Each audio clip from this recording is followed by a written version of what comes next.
الله الرحمن الرحيم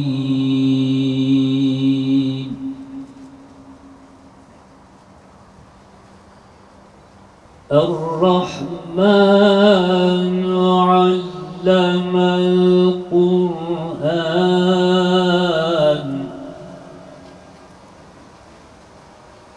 خلق الإنسان علمه البيان. Peşaver kentine bir askeri okula, bizim harp akademileri diyebiliriz, harp okulları diyebiliriz.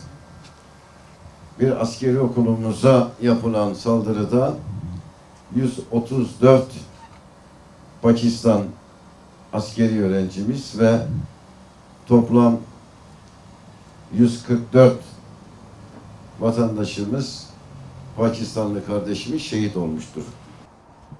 Bismillahirrahmanirrahim. His Excellency Mr. Turgut Altınok, Mayor of Keçiören, Belediyesi, distinguished diplomats, ladies and gentlemen, Assalamu alaikum and a very good morning.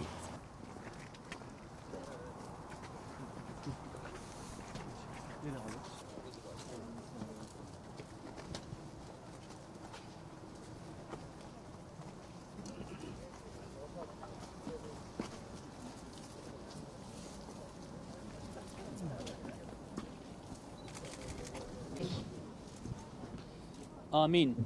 أعوذ بالله من الشيطان الرجيم. بسم الله الرحمن الرحيم. ربنا تقبل منا إنك أنت السميع العليم وتب علينا يا مولانا إنك أنت التواب الرحيم. Rabbim, bizler de şehitlerimiz için buraya toplandık.